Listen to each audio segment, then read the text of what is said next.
Aunque es más conocido por sus jugadores de hockey y sus cómicos, Canadá tiene una larga y orgullosa historia de producir científicos de talla mundial, cuyos descubrimientos e inventos provocaron cambios de paradigma en sus respectivos campos. Desde Sir Frederick Banting, cuyo descubrimiento de la insulina en 1921 revolucionó el tratamiento de la diabetes, hasta los ingenieros de Spar Aerospace, que inventaron el Canadarm para su uso en el transbordador espacial de la NASA y la Estación Espacial Internacional. Los científicos más famosos de Canadá gozan de gran estima en todo el mundo académico. Como todas las sociedades eruditas, la comunidad científica canadiense ha tenido algunas de sus ovejas negras, pioneros excéntricos que operaban al margen de las prácticas aceptadas y se negaban a seguir las reglas, cuyas controvertidas teorías y extraños experimentos se situaban en la estrecha frontera entre la genialidad y la locura.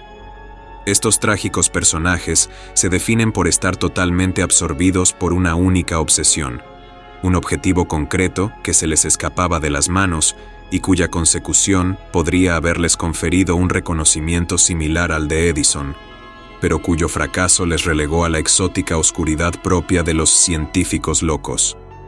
Adelantados a su tiempo o simplemente atascados en un camino a ninguna parte, estos alquimistas modernos, a pesar de encarnar todo el ingenio, la determinación y la brillantez bruta de los más grandes inventores, nunca tuvieron el placer de ver su trabajo hecho realidad. Aunque no hayan logrado los resultados deseados, las hazañas de estos pintorescos personajes constituyen excelentes historias que son legados por derecho propio. Sin más preámbulos, he aquí las fascinantes historias de tres locos inventores canadienses. El científico loco más joven de nuestra lista es Granger Taylor, cuya misteriosa desaparición en 1980 sigue siendo uno de los mayores misterios de la isla de Vancouver. Granger Ormond. Taylor nació el 7 de octubre de 1948 en la ciudad maderera y pesquera de Duncan, Columbia Británica, situada en la costa sureste de la isla de Vancouver, a medio camino entre Victoria y Nanaimo. Su padre biológico murió cuando él era un bebé, ahogado en el lago Horn, al noroeste del país, durante unas vacaciones en la cabaña familiar. Cuando tenía 2 años, la madre de Granger, Grace, se casó con un viudo llamado Jim Taylor, que tenía hijos propios. Granger pasó sus primeros años creciendo con sus 7 hermanos, 3 biológicos, 3 hermanastros y un hermanastro. Desde muy pequeño, los Taylor tuvieron claro que Granger era un niño fuera de lo común.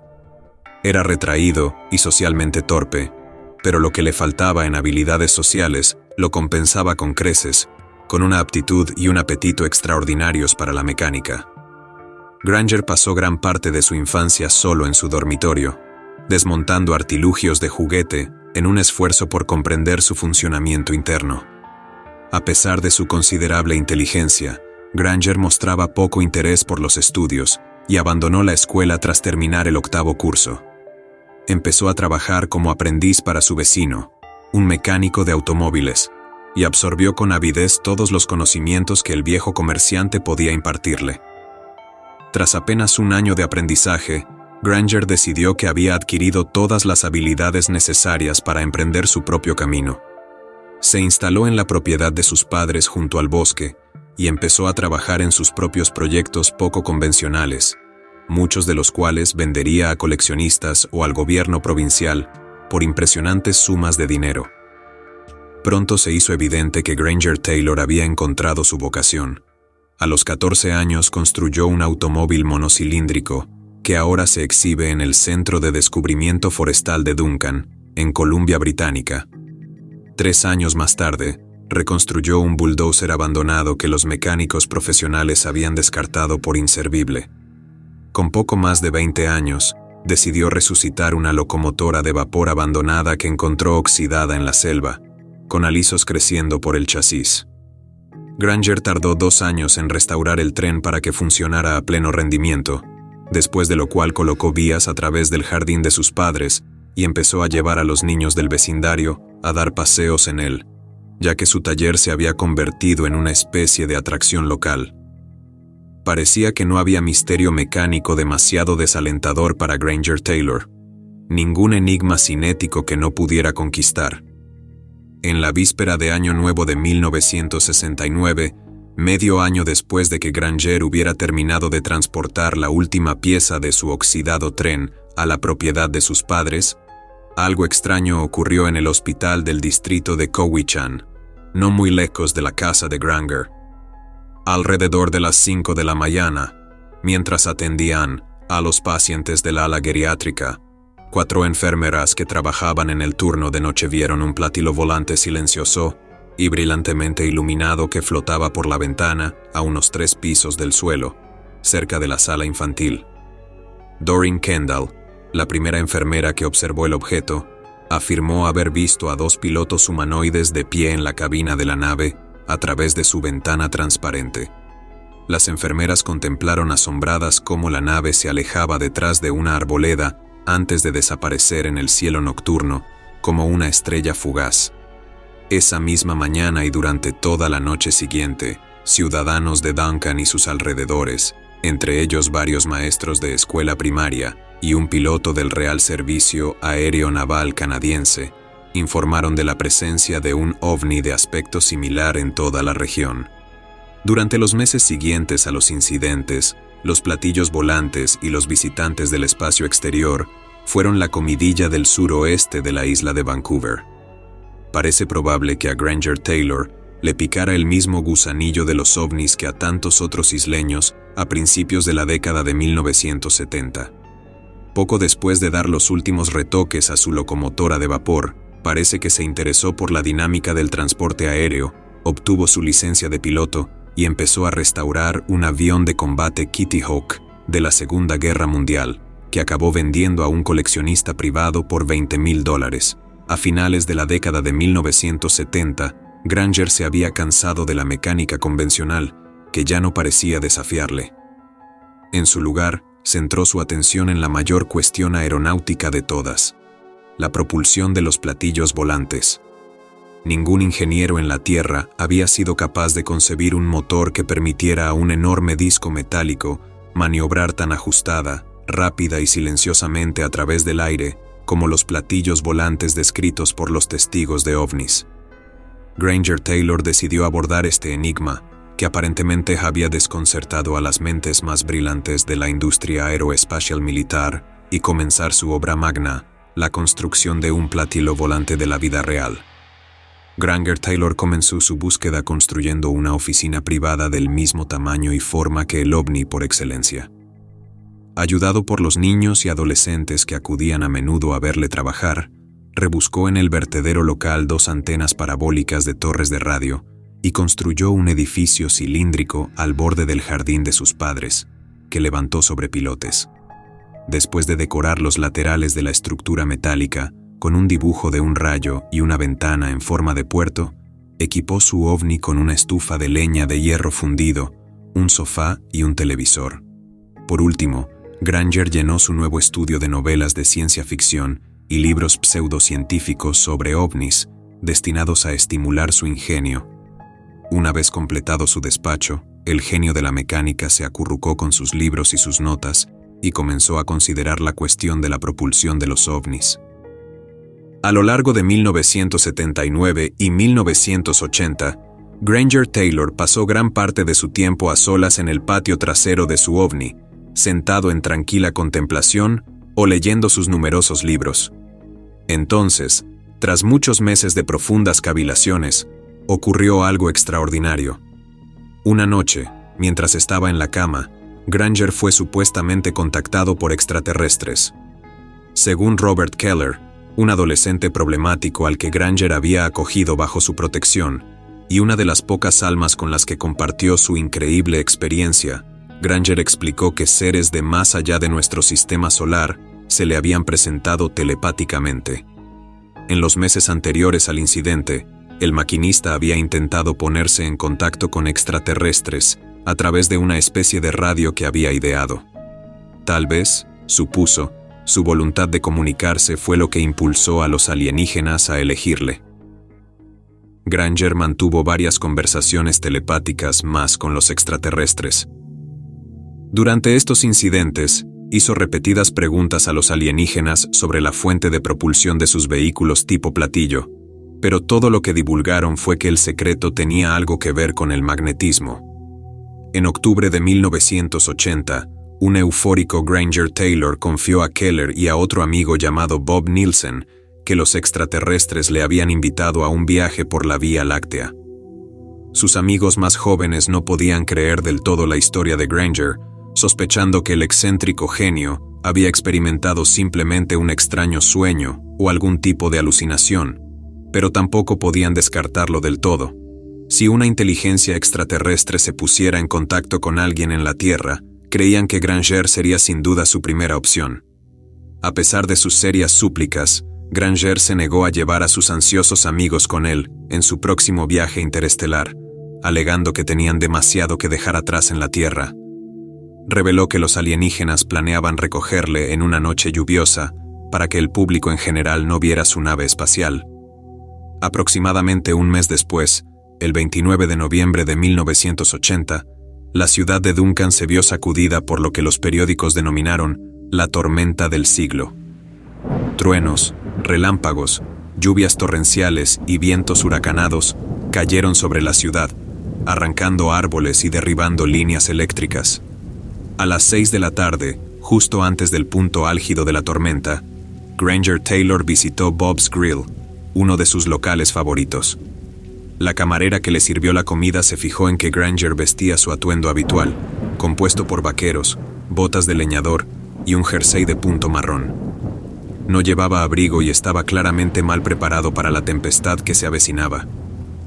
A las 6:30, Granger Taylor, de 32 años, pagó la cuenta, salió del restaurante y se marchó en su camioneta Datsun azul claro de 1972.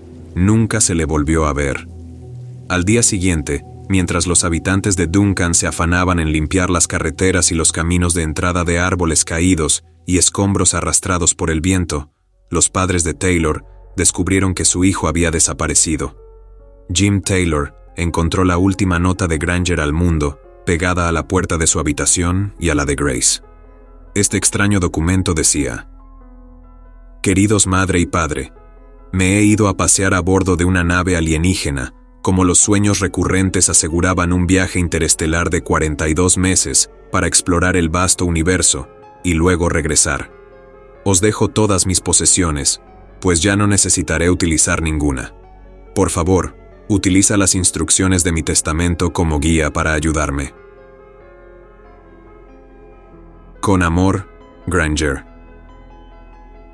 En el reverso de la nota había un mapa dibujado a mano que algunos han interpretado como una representación de Waterloo Mountain, situada a unos 15 kilómetros, 10 millas, al suroeste de la casa de los Taylor.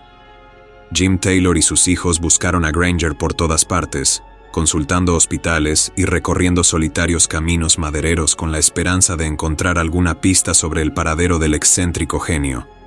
De acuerdo con su nota, revisaron su testamento y descubrieron que había sustituido la palabra fallecido por difunto en todo el documento.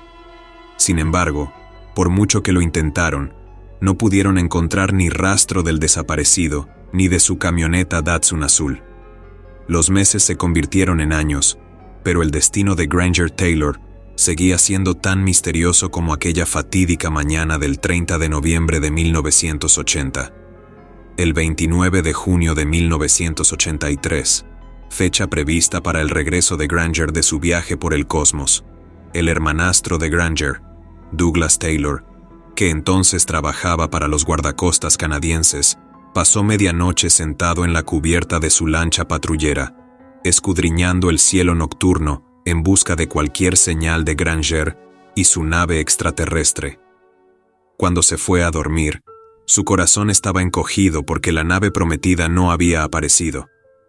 En abril de 1986, 6 años después de la desaparición de Granger, una cuadrilla de obras municipales descubrió un cráter artificial de varios metros de diámetro, junto a la carretera del Monte Prevost, en las laderas del Monte Prevost o de la montaña Seeker, al noreste, ambas con vistas al noroeste de Duncan.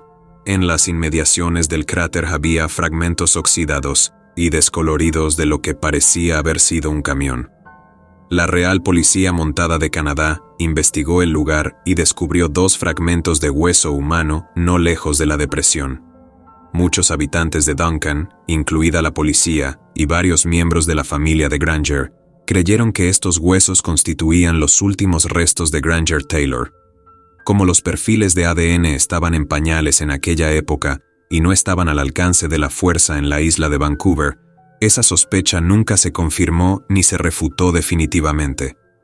Tras el aleccionador descubrimiento, se propusieron varias teorías sobre los últimos momentos de Granger Taylor en la Tierra.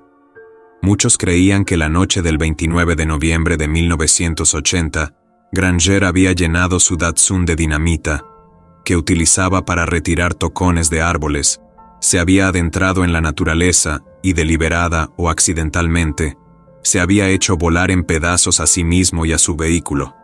Algunos creían que la incapacidad de Granger para resolver el misterio de la propulsión de los platillos volantes le había carcomido durante las largas horas de aislamiento autoimpuesto que caracterizaron sus últimos meses. Incapaz de hacer frente a su fracaso, se propuso quitarse la vida, inventando la historia de su viaje interestelar en un intento de aliviar el dolor de los amigos y la familia que dejaría atrás. Otros han sugerido que, al igual que la malograda secta Heaven's Gate, cuyos miembros se suicidaron en masa en 1997, Taylor podría haber tenido la equivocada impresión de que necesitaría abandonar su cuerpo terrenal para subir a bordo de la nave espacial que creía que había venido a llevárselo, y se había propuesto lograr ese propósito. Sin embargo, algunos de los que mejor le conocían insistían en que Granger Taylor no era un suicida. Si se inmoló con dinamita, debió de ser accidentalmente. Tal vez había llevado dinamita al desierto con la intención de utilizarla de alguna manera para informar a los astronautas extraterrestres de su paradero o para facilitar de algún modo su viaje al espacio exterior. Por algún terrible accidente, los explosivos habían detonado prematuramente.